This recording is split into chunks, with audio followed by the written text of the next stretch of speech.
Hello guys, I'm Paul McWhorter and I am here with lesson number 3 in our series on Christian parenting. And today it's a short lesson, but it's a really important lesson. And what we're going to be talking about today is the importance of truthfulness, the importance of never lying to our children. Now, in the first 2 lessons, I've talked about some really hard things, and maybe this is a little bit of a relief because I think everyone would agree, yeah, I can do that. We should be honest with our children, and we should be honest with our children because one of the really important precepts that is present throughout the Bible, throughout the Holy Scriptures, is the importance of telling the truth. We are not to lie. What is a lie? A lie is saying something that is not truthful. So I could give you dozens and dozens of verses, but let's just look at the importance of truth, Ephesians 4:15. Rather, speaking the truth in love, we are to grow up in every way into Him who is the head, into Christ. And so by speaking the truth, it is like we are maturing. We are becoming like Christ. Christ spoke the truth. Christ was truth. Christ values the truth. And so we should value the truth too. And I think that if we talk to most Christian parents, they would agree with the importance of being truthful, and in particular, being truthful with our children.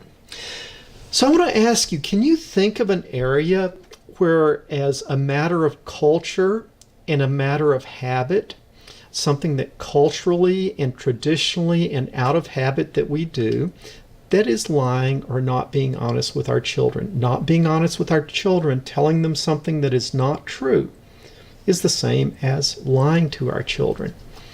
Can you think of ways that we do this as a matter of tradition and culture? How about this? Our children start growing up, 6 years old. Their tooth starts getting a little bit loose, and we start talking to them about pulling that tooth. What do we tell them about? We tell them about the tooth fairy. Okay? The tooth fairy is this little kind of mythical creature. We can't really see him. He seems to be able to move through walls and appear and disappear. Seems like he sort of sees us and watches us, but we don't really see him. But he brings us good things that if we're good and we pull our tooth, then the tooth fairy will come and bring us some money and put it under our pillow. Okay, so this is this little mythical figure that we're going to call the tooth fairy.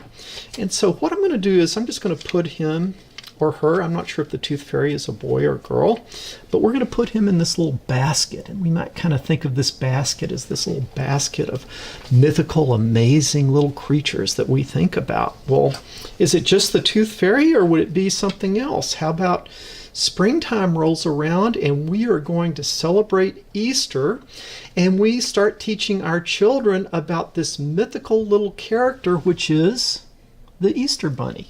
Okay, the Easter Bunny appears out of nowhere at a certain time of year, and he is this amazing character that can seem to be all over the world at the same time, and he brings us these delightful little treats, very stimulating chocolates and brightly colored eggs. He's an amazing little rabbit because he lays eggs, and he brings us as children, he brings us these wonderful gifts of chocolates in the springtime on Easter morning. And so this little mythical character that seems to appear out of nowhere and bring us good things and sort of knows about us and watches over us, we're going to put him in this basket of these amazing little creatures. Okay, now what do I have in my basket? I've got an Easter Bunny and I've got a tooth fairy. But is it in there? No. In the middle of the winter, there's an even more amazing mystical character, and we call him Santa Claus. Okay. What are some of the characteristics of Santa Claus? Well, he seems to watch over us, and he knows what we're thinking, and he wants us to be good, and he knows when we're good, and when we're good, he brings us good gifts. And there's sort of this moral implication with Santa Claus of important to be good and not to be bad. And when we're good, he knows it, he knows what we're thinking, and he will bring us gifts for being good. He seems to have other magical characteristics of that he can kind of visit everywhere in the world. So he seems to be kind of omniscient, and he seems to be omnipresent. He can be all over the world in one day. He can visit every household in the world in 24 hours. He has these magical helpers, the elves. He has these magical flying reindeer. So there's just all of this magic and amazing things and these wonderful things associated with this mystical character of Santa Claus. Okay, now we tell our children about all of these characters, and then they all have these properties of kind of mystical, and they see us, but we don't really see them, and they have all of these magical properties. And so these magical characters that we are taught about, the way the human mind works is the children kind of put all those little magical characters inside of a box, and we might think of them as magical, mystical beings that our parents teach them about. But really, what kind of basket have we put together for our children? We have put together a basket full of lies. Okay? Why do I say that? Because there is no tooth fairy, there is no Santa Claus, and there is no Easter Bunny. And these are three big lies that we have told our children. And as mystical characters, all of these characters go into this big basket of lies that our parents told us. Okay? So our parents tell us of the tooth fairy and all of his wonderful attributes, teaches us of the Easter Bunny and all of his wonderful attributes, and teaches us about Santa Claus and all of his magical characteristics. Well, are there any other magical beings that our parents tell us about? Yeah, there is this character, Jesus. And Jesus, we don't see him, but he sees us. He seems to be everywhere at the same time. He knows what we're thinking. He wants us to be good. Sounds a lot like who? Sounds a lot like Santa Claus.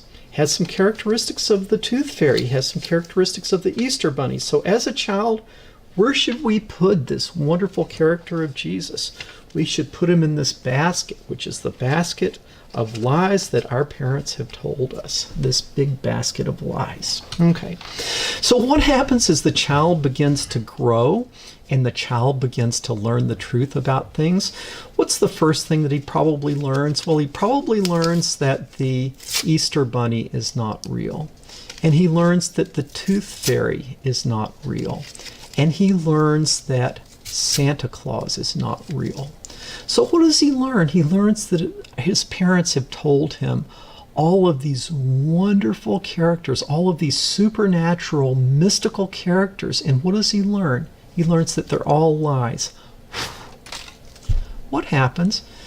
If we're not careful, Jesus gets thrown out with all of these other mystical characters as our child learns that they're not true. So I want you to see, I just think it's really important to be honest with our children. And, you know, Jesus is so amazing. Do we really need these other characters? Could we handle these other holidays and these other situations in a way better than telling our children lies? How about the tooth thing? Okay. How about we tell our child that we are wonderfully and fearfully made, and that when we're born, we're really small, and God, seeing that, he gave us small teeth that we needed while we were small. But God was so amazing, he also put in our mouths the bigger teeth that we would need when we got bigger. But there comes a day when we need to shed those old teeth, and we need to make room for the new teeth to come in. And that means that we might have to pull those old teeth, and that might require a little bit of courage on the part of the child. And we want to encourage you. Maybe Dad should give the child $1 for having the courage to pull that tooth, instead of creating this mystical character, the lie, the tooth fairy. How about the Easter Bunny? Oh my.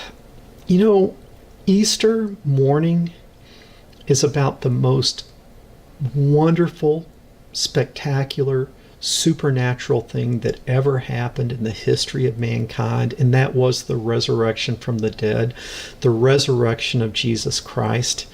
And man, do we really need to add anything to that? Do we really need to confuse kids that what is this rabbit that lays eggs? Why don't we just celebrate on Easter? Why don't we celebrate the resurrection and just not introduce this whole thing of the Easter bunny? And the reason is because as God draws us to himself, you know, he's not in the lightning bolts. He's not in the earthquakes. He's not in the thunder. He's a small, still voice that calls to us.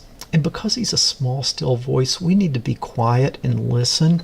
And if we think about Easter morning and we just think of that wonderful time that we celebrate the resurrection of Christ, to just introduce into that somber moment this sensory overload of the Easter bunny, the very brightly colored eggs, the excitement of there's these prizes hidden and you got to go faster and get them before the other kids do, and just the sugar rush and just the incredible sensory signal of really sweet and highly flavored candies. That's all just a lot of sensory overload. And if we're not careful, that is going to be what our child thinks about with Easter, as opposed to celebrating this amazing thing of the resurrection from the dead, right? There's been all types of people who have claimed all types of things, but Jesus stands alone in that he conquered death.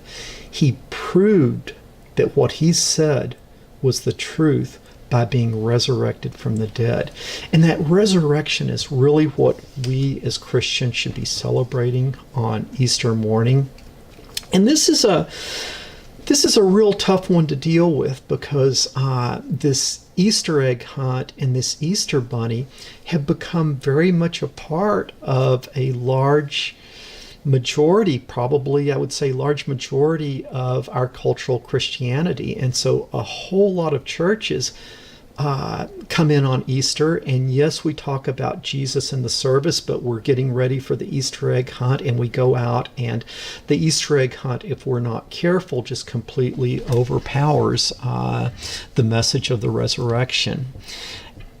And it's not true, right? It's not telling the truth to our kids, and it's a danger of overshadowing the real meaning of Easter. I don't know. If you are at a church that is celebrating Easter egg hunts, that's having Easter egg hunts from the kids, I'm not saying that, don't cause division in your church. I'm not saying, man, there's so many different ways that churches are getting split apart. So I'm not saying don't go in and say we shouldn't have an Easter egg hunt. That's a pagan symbol. No, don't do that. But, maybe the way your family celebrates Easter, maybe it would be better to not celebrate with the Easter bunny, okay? Because number one, it's not true, and number two, it's kind of like a distraction from the real message of Easter, which is Christ's resurrection from the dead, Christ conquering death, Christ demonstrating that who he said he was really true. He demonstrated it to where no one else has ever done that except Jesus. And so let's not detract from that message. Rather than cause division in your church, maybe what you should do is seek out a church that really seeks to honor Christ and Christ alone on this resurrection morning. And same thing with the way that we celebrate Christmas. It seems like that not only is Santa Claus a lie, he doesn't really exist. It's like we've given to him a lot of the attributes of God, right? He's kind of omniscient. He knows what we're thinking. He's omnipresent. He can visit every household in a 24-hour period. He appears to be immortal, and he appears to have these supernatural helpers, and he appears to have all of these kind of attributes of God. And then one day the child finds out that he doesn't exist. And it's almost like with that, then you're kind of almost throwing away Jesus, because you heard about him from the same institution, you heard about him from the same parents. And it's one is revealed to be a lie. In the back of your mind, are you kind of throwing out a little bit of that faith that you have in Jesus? So I think it would just be really neat if, as Christian parents, we could figure out a way to celebrate Christmas that really gets back to the essence of Christmas, which is celebrating how God, the Creator, decided to put on human flesh and come into the world as a little baby. The King of Kings and Lord of Lords, clothing himself in humanity and coming to save the world from their sins. Man, isn't that such a profound message? We really don't need all this other stuff. And on the gift giving, could we tone it back a little bit and maybe, yes, exchange a nice gift, but maybe really try to refocus this Christmas celebration on the coming of the Savior of the world? Okay, so this has been a little bit of a short lesson, and it's just something that I hope you would think about and pray about. The Bible calls us to be honest. We should be honest with the people around us, and if there's anyone that we should never tell a lie to, we should never tell a lie to our children. And so I would just encourage you to pray about this and think if maybe there would be wisdom in the biblical example of speaking the truth to everyone, and in particular speaking truth to our children, which would be to not introduce these mystical characters that could cause confusion later on. Okay, hope this would be something that you would pray about. Hope you'll continue to tune in to our parenting lessons. Paul McWhorter, we will talk to you guys later.